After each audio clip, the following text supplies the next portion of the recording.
O São Paulo se reapresentou na última quarta-feira para dar início à preparação para a partida contra o Botafogo. Existe uma boa possibilidade e é praticamente fechada a utilização de Pablo Maia no confronto contra o Botafogo, lembrando que o Bobadilla está fora, que vai ter que cumprir suspensão.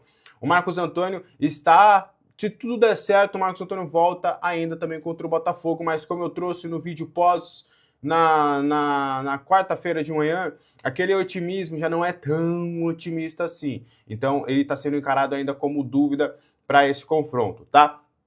A partida será disputada no próximo sábado, às 17 horas, válido pela 10ª rodada do Campeonato Brasileiro. O treino começou com as atividades divididas de acordo com a minutagem de cada atleta no confronto anterior, tá? Os jogadores que atuaram por mais tempo fizeram trabalhos regenerativos na parte interna, enquanto o restante do grupo foi para o campo para fazer um trabalho com a comissão técnica de Dorival Júnior. Teve aquecimento, que contou com exercícios de mobilidade, fundamentos técnicos. Depois os atletas realizaram um treino de situações ofensivas e defensivas. Os zagueiros e laterais fizeram uma atividade com foco em comportamento de linha defensiva, enquanto meio-campistas e atacantes fizeram um exercício de movimentações e construções de jogadas, tá? Em seguida, ainda houve um complemento de atividade de ataque contra a defesa. A comissão técnica ainda depois comandou um trabalho em espaço reduzido, em que havia uma limitação de 3 toques ali na linha defensiva. Enfim, foi um trabalho que foi feito ali pelo técnico Dorival Júnior.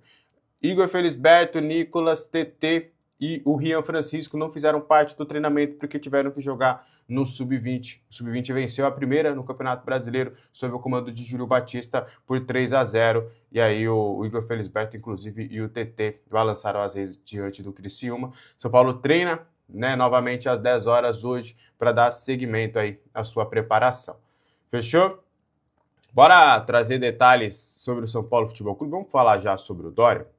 Seguinte, o Dória pediu rescisão do seu contrato e o São Paulo está ainda conversando sobre isso. Ainda não é certa a rescisão, apesar de ser uma tendência, tá?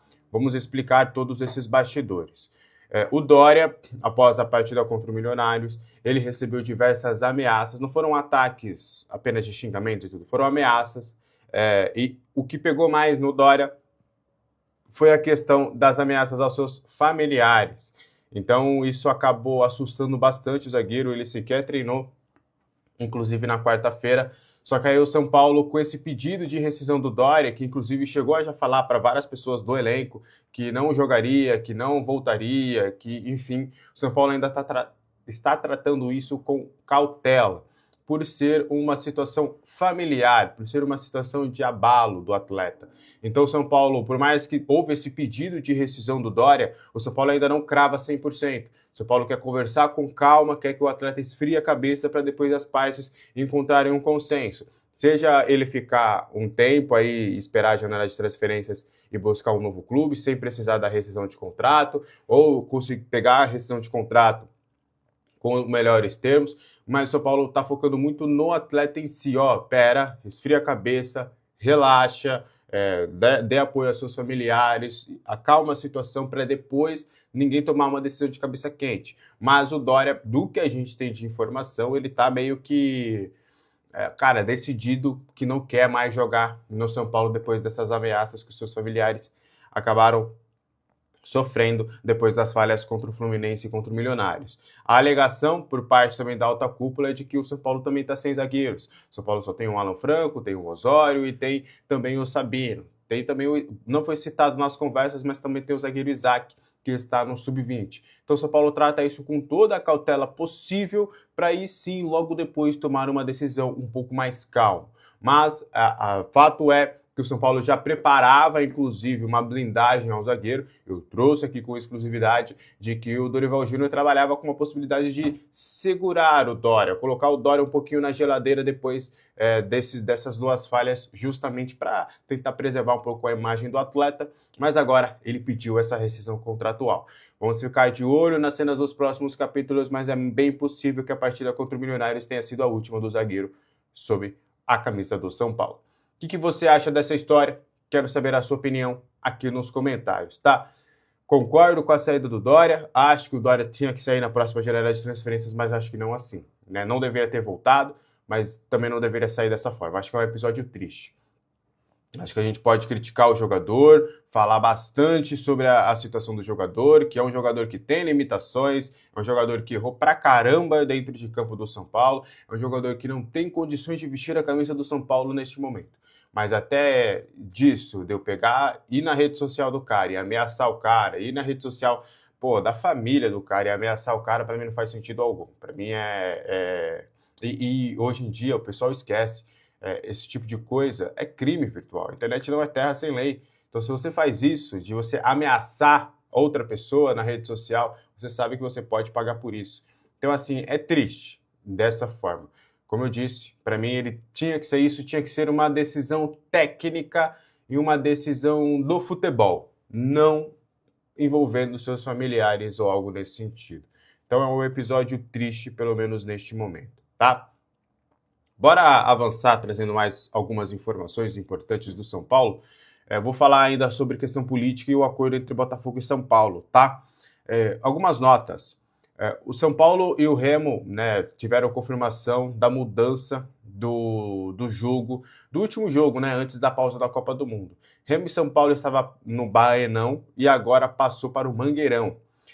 Também mudou a data, tá? O jogo estava marcado inicialmente para o dia 30 e agora vai ser no dia 31 às 8h30. E aí esse vai ser o último jogo do Brasil, antes da pausa da Copa do Mundo. Esse vai ser o último jogo do Campeonato Brasileiro.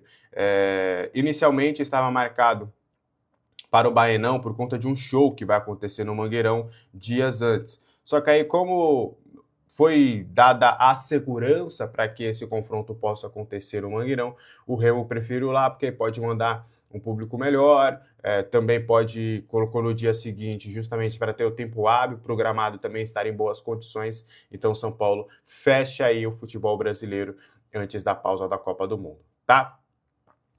O O'Higgins perdeu para o Boston River, rapaz, e isso ajudou bastante o São Paulo. Foi uma surpresa aí na noite desta quarta-feira. O O'Higgins bateu aí a equipe adversária por 3-2 e com isso o São Paulo só depende de si para a classificação na Copa Sul-Americana. Uma surpresa, né? O Boston River, time bem limitado, mas conseguiu bater o O'Higgins por 3-2. O São Paulo continua com 9 pontos na liderança do grupo.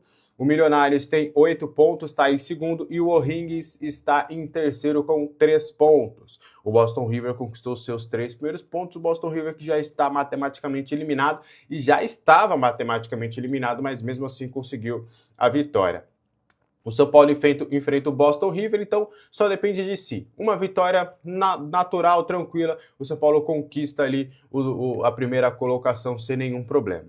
Em caso de empate, na próxima terça-feira, se o São Paulo empatar, o São Paulo pode contar com um empate também de Milionários e O'Higgins para poder passar para a próxima fase, tá? E aí, em caso de vitória do O'Higgins e empate do São Paulo, aí ficaria ali nos critérios de desempate. Até acredito que, se eu não me engano, o confronto direto se tornou o critério de desempate. Então, em caso de empate e vitória também do O'Higgins, o São Paulo acabaria passando também. Em caso de derrota, o São Paulo também pode acabar passando, mesmo se perder para o Boston River, se o outro confronto também for empate. Se o Milionários e o O'Higgins também empatarem, o São Paulo também consegue conquistar a vaga nisso. Então o São Paulo ficou numa situação bem confortável contra o Boston River na próxima terça-feira. A tendência mesmo é de classificação. O que você acha dessa história? Você acha que o São Paulo fez por merecer essa vaga na próxima fase da Copa Sul-Americana? Quero muito saber a sua opinião nos comentários. Fechou? Ó, importantes. Primeira, São Paulo e Botafogo entram em um acordo e Arthur e Ferrarese poderão jogar no próximo sábado. Vocês sabem, né, que o Arthur está emprestado do Botafogo ao São Paulo e o Ferrarese está emprestado do São Paulo ao Botafogo, ambos com contrato até o final do ano. Os dois têm o mesmo valor na cláusula para jogar contra o ex-clube. Caso um ou outro quisesse a utilização, teria que pagar o valor de R$2 milhões. Só que aí as partes se conversaram, né, recentemente e entraram num consenso de que, poxa, vamos anular essa multa? Nem tu e nem eu, né? Vamos utilizar os dois. E aí houve o consenso dos dois times, né? O São Paulo entende que o Arthur é um jogador importante para esse confronto e também o Botafogo, que não vai ter o Barbosa, que é o outro zagueiro titular, também entende que o Ferrarese seria importante para esse confronto no próximo sábado. E aí o que acontece? Até por uma questão assim de acerto mesmo, eles têm um termo onde eles assinarão somente nessa sexta-feira. E aí, por exemplo, dentro deste termo, está que para que ele tenha validade, os 2 jogadores precisam estar em campo, tá? Para vocês entenderem um pouquinho. Vai ter treino na quinta-feira e vai ter treino na sexta-feira. Então, os atletas eles podem acabar se lesionando. A gente espera que não. 1, 2, 3, bate na madeira, mas pode acontecer. Então, esse termo ele será assinado somente na sexta-feira para aguardar o último treino das 2 equipes. E aí, dentro deste documento também terá que pode acontecer, né, gente? Já viu casos de o cara, alguma coisa doméstica ali, escorregou e tal, e acabou se lesionando. Então, esse documento terá validade de que somente será anulado a multa se os 2 atletas estiverem disponíveis para o confronto, tá? Então, como são 2 atletas titulares, então a tendência é que dê tudo certo, mas só para vocês entenderem, tá? Se, por exemplo, que muita gente já começa a teoria da conspiração, se o Arthur acontece alguma coisa com o Arthur, sei lá, e ele sentiu uma dor no adutor, igual o Cauli no último jogo. Aí o Ferrarese não poderá jogar. Então é mais ou menos nesse detalhe que está essa situação, tá bom? Então Arthur e Ferrarese poderão estar em campo. Quem você acha que sai ganhando nessa? Ou você acha que tá elas por elas, os 2 ali tá mais ou menos nessa?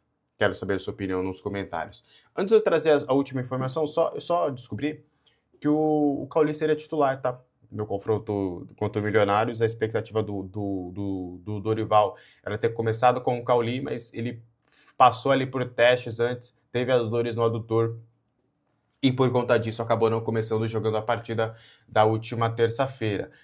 Então, o que me leva a crer que se ele tiver condições, ele jogará na partida contra o Botafogo como titular, né? Não estava nos planos do Dorival o jogo começar com os 2 pontos, ele queria mais um meio-campista, mas o que acabou não acontecendo. Beleza? Para fechar então o vídeo de hoje, Marcelinho Portugal Gouveia surge como uma possibilidade para ser candidato à presidência do São Paulo. Eu vou explicar esses detalhes, tá? Seguinte, a gente vem acompanhando toda essa questão política do São Paulo nos últimos tempos. Tem a situação do Macis, que está lá o Grupo Vanguarda, o Grupo Legião, alguns do antigo Participação e alguns também do Movimento São Paulo. Então, se formou a chapa de situação, né, basicamente, que é a gestão Macis, que pode ter, talvez, a candidatura do Adilson Alves Martins, se não for o Macis candidato à reeleição. E aí foi se formando um grupo opositor a este. E uma das principais pautas contrárias é a reforma do estatuto, né, para se tornar a SAF, o clube empresa.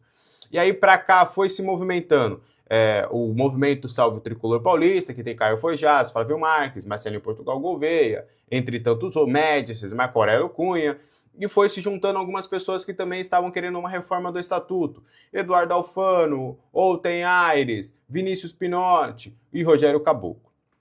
Só que aí as movimentações, esse grupo estava surgindo como um principal articulador político, o Vinícius Pinotti. E a princípio o candidato à presidência seria o Dauro Speranzini. E o Dauro Speranzini era um consenso do Salve o Tricolor Paulista, que acreditava no Dauro como um bom candidato, alguém que dá para se confiar realmente na candidatura. Mas as movimentações de Vinícius Pinotti e de outras pessoas para o nome do Rogério Caboclo acabou incomodando demais o Salve Tricolor Paulista, que começou a também se articular.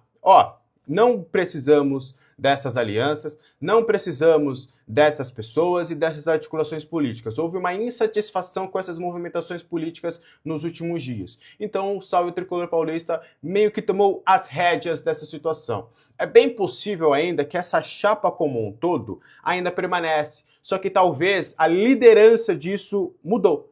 Se antes o Pinotti dava todo o pitaco e era o grande cabeça disso, agora é o movimento Salve Tricolor Paulista que está tomando mais as rédeas nesse quesito. E as articulações dão conta de 2 nomes favoritos para serem candidatos à presidência. O primeiro seria o Marcelinho Portugal Gouveia e o segundo seria o Flávio Marques. Repito, ainda são articulações, nomes concretos, a chapa finalizada e anunciada deve acontecer só no segundo semestre.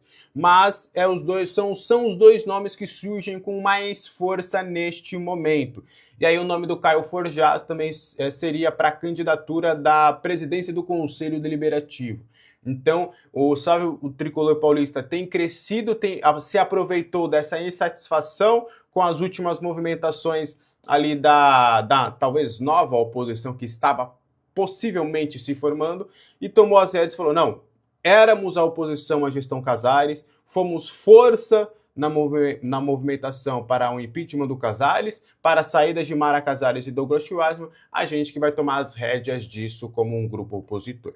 Então é mais ou menos nesse cenário que está hoje o cenário político do São Paulo da parte da oposição. O que você acha dessa história? Quero saber a sua opinião aqui no...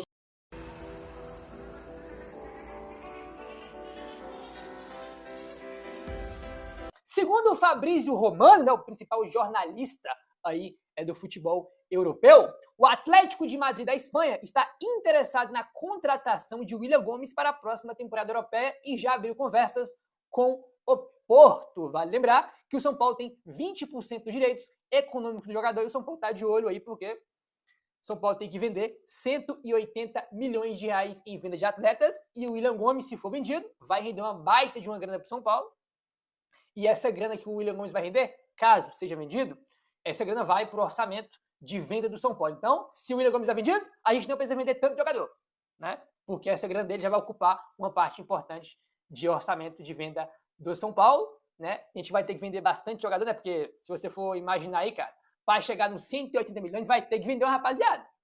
Vai ter que vender uma galera. E a melhor coisa que poderia acontecer para o São Paulo é o William Gomes ser vendido. É torcer para ele ser vendido aí. Né? Porque vai ser uma boa aí para o São Paulo. Tá? Então, vamos ficar aí no aguardo. Beleza, rapaziada? O Macis, presidente aí do São Paulo, deu entrevista para o Gabriel Sá no UOL. Abre aspas. Sempre conversamos e fazemos avaliações. A troca do Crespo foi uma decisão unânime de todos os gestores que estavam no dia a dia do CT da Barra Funda. Não existe arrependimento. Inclusive, a decisão final foi tomada depois de uma ligação ao Muricy, que é um profissional que nos ajuda no dia a dia e tenho plena confiança na escolha. O Crespo teve uma história importante no São Paulo e isso fica guardado. Estamos entusiasmados com a chegada do Dorival. Esse é o nosso foco. Temos que retomar o caminho das vitórias, nos reconectar ao torcedor e reconquistar a confiança deles. Fecha aspas para o Macis, falando que foi uma decisão aí conjunta, né? Todo mundo estava ali no CT da Barra Funda, falou que não tem arrependimento e falou que a decisão foi tomada depois de conversa, de ligar aí para o Muricy Ramalho, né? O Muricy Ramalho, é que assim, o jeito que ele falou, parece que o Muricy deu ali o crivo definitivo para demitir, né? A decisão final foi tomada depois de uma ligação ao Muricy. Tipo assim, ele dá a ideia aqui, ó, a gente conversou com o Muricy, aí sim, depois que o Muricy falou, a gente foi lá e demitiu. Como se o Muricy desse o crivo definitivo, pode demitir. Aí eles demitiram. Só que não foi isso que aconteceu, porque o próprio Muricy Ramalho deu entrevista ontem, né, participou do podcast do Arnaldo e do Tirone, e ele falou que não foi bem isso não, né, que ligaram para ele, que perguntaram sobre a escolha do novo técnico, né, se você for olhar o Muricy falar, é bem diferente o Muricy falando dessa declaração do Macis, o jeito que o Macis falou, parece que o Muricy ali foi quem tomou, né, a última palavra ali para demitir o Crespo, e não foi isso, pelo menos, segundo o que o Muricy falou lá no Tricolaço, né. O Macis também falou sobre a multa do Roger, né? Sobre a questão de tanta multa. Tem a multa do Crespo que mandar embora, agora do Roger. Ele falou o seguinte, abre aspas. O São Paulo atravessa dificuldades financeiras que são muito evidentes. Desde que assumimos o clube, colocamos os salários dos jogadores em dia e acertamos muito débitos anteriores, além de refazer contratos e reduzir custos gerais do clube. Estamos próximos de um acordo com o Roger e devemos reduzir significativamente o valor da multa rescisória para um mês de salário. Existem momentos em que precisamos replanejar a temporada. Enxergamos que a mudança de rota era necessária para alcançar os objetivos do ano. É brincadeira isso aqui, né, cara? Temos os desafios pelo caminho, mas o clube está caminhando de uma forma mais responsável, fechada. É brincadeira isso aqui, né, cara? Tipo, esse cara deve viver em outro mundo. Ah, não, aqui existem momentos que temos que replanejar a temporada. Os caras demitem o Crespo, contratam o Roger Machado, fala que o cara ia ficar, que não ia trocar o técnico, 24 horas antes do jogo falou que não, vamos ganhar do Juventude, do Fluminense ele vai ficar, aí demite o cara, agora fala isso. É brincadeira, né? Meu parceiro, Salve, salve, rapaziada, ligado aqui no canal do Beiço, tamo de volta com mais um vídeo com as últimas notícias do Tricolor do Morumbi pra você de casa. Detalhes sobre a reforma estatutária no São Paulo, SAF e detalhes de como funcionaria essa tal reforma. Mercado agitado, São Paulo de olho em possível acordo por joia de Cotia. E falando nisso, tem 3 joias que foram aprovadas no Tricolor. Detalhes sobre a situação de Bobadilha e a casa de Rui Costa caiu de vez. Saiba todos os detalhes nesse vídeo, deixa o like, comenta, compartilha, se inscreva, cupom BACON10 para você comprar uma camisa do São Paulo, roupa casual para academia, bonés, calçados, acessórios e muito mais. Eu acho melhor você comprar roupa de Copa do Mundo pra você entrar no clima de Copa do Mundo, tá? Que já tá chegando aí. Porque São Paulo tá dando só tristeza, então é melhor você comprar os agasalhos aí da Copa, camisa do Brasil, de outras seleções, tem muita coisa lá esperando por você numa linha completa só de países que estarão na Copa do Mundo. Links aqui na descrição. Com o cupom BACON10 você tem 10% de desconto em qualquer produto vendido e entregue pela Centauro, tá? Bom, o conselheiro Christian Orberg detalhou a proposta de reforma estatutária no São Paulo, tá? Ele revelou isso em entrevista ao Arquibancada Tricolor. Ele inicia falando que a comissão que trabalhava nesse projeto de reforma estatutária está paralisada, algo que a gente já noticiou aqui nos últimos dias. Não se sabe quando e se será retomar essas conversas, tá? O Christian, ele explica que não se trata de uma associação esportiva sem fins lucrativos, mas sim de uma SAF no São Paulo, tá? A proposta daria ao sócio torcedor direito a voto para a formação de um conselho de administração com voto também do sócio do clube, ou seja, além do sócio do clube que já participa ativamente das decisões lá dentro, né, escolhas, etc., o sócio torcedor também poderia participar, né? E aí vai depender, não sei, de qual é o plano que o cara tem para o cara conseguir participar, é um outro papo aí que tem que ser mais avançado, né? Esse conselho de administração indicaria os diretores executivos para o São Paulo. Outra proposta, ou outro tópico que estaria nessa proposta é o fim da vitaliciedade no conselho, tá? Ou seja, não teríamos mais conselheiros vitalícios, o que para mim seria excelente, tá?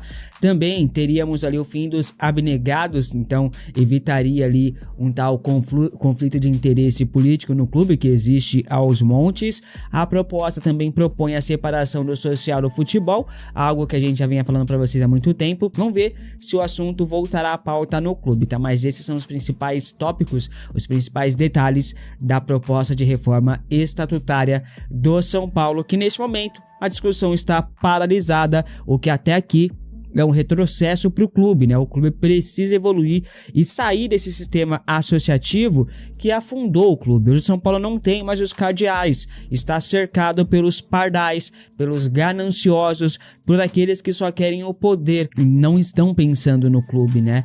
Essa aqui é a verdade. Então o São Paulo precisa urgentemente de mudanças, tá? Bom, o último reforço a chegar no São Paulo foi o Arthur, né? Uma boa contratação, indicação de Roger Machado. Essa chegada representa 61 contratações na era Rui Costa como diretor executivo de futebol do São Paulo. Desde 2021, o executivo fez 61 contratações, é praticamente uma contratação por mês, já que são 65 meses de lá pra cá, né? Ao todo foram gastos 360 milhões de reais em reforços, isso porque já faz 4 janelas de transferências que o São Paulo não gasta com reforços, né? Ou seja, o Rui Costa gastou 360 milhões de reais em 3 anos no São Paulo, um negócio assim histórico, né? Vamos detalhar para vocês os reforços, ó.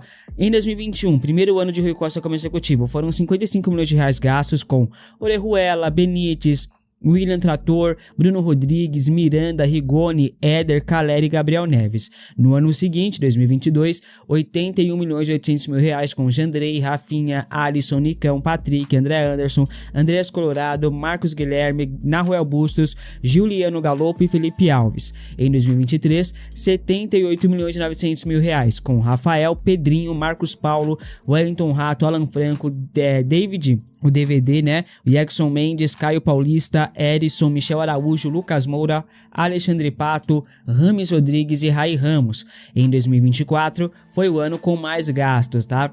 110 milhões de reais, quase 111. Luiz Gustavo, Eric, Ferreirinha, Bobadilla, André Silva, Ferrarese, Marcos Antônio, Juan Tressoldi, Santi Longo e Jamal Lewis. Isso que eu nem tô contando luvas, tá, rapaziada? Tô contando só ali direitos econômicos e coisa do tipo. E taxas ali por empréstimos, como foi a do Juan Tressoldi, como foi a do Marcos Antônio, né, Santi Longo e etc. O ano passado e esse ano o São Paulo não gastou com reforços por enquanto. Em breve vai gastar mais grana com contratações, até porque vai comprar os emprestados em definitivos. O Marcos Antônio, inclusive, o São Paulo passa a pagar, são 25 milhões de reais, então joga aí 380 milhões de reais em contratações na gestão Rui Costa. O fato de Rui Costa estar ainda como diretor executivo de futebol do São Paulo é um tapa na cara do torcedor são paulino. Olha o histórico do cara. Dessas 61 contratações, quantas deram certo? Quantas deram retorno ao clube? Então é algo que, de fato, o Maciz é um baita de um bunda mole e não demitiu esse diretor amador, patético, que consegue ser pior que o Belmonte. Impressionante. Fora os outros gastos com multa rescisória de treinador, de jogador e por aí vai, né? E o São Paulo intensificou o processo de integração da base ao profissional. O departamento de futebol já tem uma conclusão bem clara. Para a diretoria, 3 jogadores já estão prontos para serem ali promovidos em definitivo ao elenco profissional. São eles Nicolas, Luca e Jordan, que já compõem o elenco principal já há um tempo, né? A avaliação é que eles serão ou são pilares essenciais pela condição física, qualidade técnica e maturidade emocional. O nome desses 3 jogadores já foi aí passado ao técnico Dorival Júnior. A tendência é que vejamos ainda mais esses jovens ao longo da temporada. O Dorival, em sua chegada, já falou que vai usar os meninos das categorias de base de Cotia. Inclusive o São Paulo contratou em definitivo o James Freitas, que era da comissão técnica de Roger Machado. O James veio com o Roger e era responsável ali por fazer a transição dos jovens com o elenco profissional, tá? Outro nome que pode pintar com frequência, é o de Pedro Ferreira, que teria encantado Dorival Júnior. Vou falar sobre ele no vídeo do canal principal hoje, porque temos detalhes em relação a esse jogador aí que é bom de bola, viu? Damian Bobadilla tem sido um dos principais destaques do time do São Paulo, o time podre do São Paulo, né? É um dos poucos que se salvam nos últimos jogos que o São Paulo fez, jogos horrorosos. O Bobadilla é titular absoluto, tanto no São Paulo quanto também na seleção paraguaia. Como todos sabem, o volante é visto aí como um dos principais ativos no mercado pela diretoria são paulina. O volante já atrai interesse de clubes europeus, mas uma boa participação na Copa do Mundo, que vai participar, o valorizará ainda mais, e o São Paulo sabe disso, tanto que está na expectativa dessa valorização a fim de fazer uma boa venda com Bobadilla. O tricolor, no entanto, espera uma quantia significativa financeiramente falando, tá? O São Paulo possui apenas 60% dos direitos econômicos do atleta. Os outros 40% do passe de Bobadilla pertence ao Cerro Porteño do Paraguai. Até o momento, não há negociação para o São Paulo adquirir uma porcentagem maior dos direitos econômicos de Bobadilla. Até foi especulado uma possibilidade dessa, mas não avançou, tá? Bom, o clube do Morumbi vai exigir valores elevados para negociar a venda de Bobadilla, tá, rapaziada? O São Paulo não vai aceitar qualquer proposta pelo Paraguai, até pela pouca porcentagem que tem, né? A venda de Bobadilla até preocupa a diretoria são paulina pelo lado esportivo, contudo, a necessidade de venda é muito maior do que essa questão esportiva. A tendência é que o Bobadilla nem volte para o Flamengo está disposto a oferecer um dos melhores atacantes do futebol brasileiro para poder efetivar a contratação de um dos melhores jogadores que está presente no elenco do São Paulo. De toda forma, o tricolor analisa o negócio e, caso venha aceitar uma possível troca, ainda assim planeja pedir uma compensação financeira para poder liberar o atleta. A equipe rubro-negra planeja contratar Marcos Antônio, como já sabemos, principal jogador do tricolor. O atleta é o principal ativo de venda do clube, que mesmo após renovar o contrato do jogador até 2030, pode deixar o clube já na próxima janela. Ainda não existe uma proposta oficial do Flamengo envolvendo Luiz Araújo, mas o negócio passou a se tornar uma possibilidade nos bastidores rubro-negro. Por aqui, Marcos soma 78 jogos com 9 assistências. Em 2026, são 21 partidas e 3 passes para gol. Segundo as últimas informações do portal Nação Tricolor, a ideia do Flamengo é oferecer o Luiz Araújo, que toparia voltar ao clube que o revelou. ou até mesmo Cebolinha em uma negociação envolvendo Marcos Antônio, além de uma compensação financeira pelo volante. E aí, torcedor, sobre o pedido de rescisão de Doria, deixe nos comentários a sua opinião. O jogador não vinha atuando bem, no entanto, nada justifica as ameaças à sua família e ao próprio atleta. Vai aqui o meu repúdio aos torcedores autores dessas ameaças.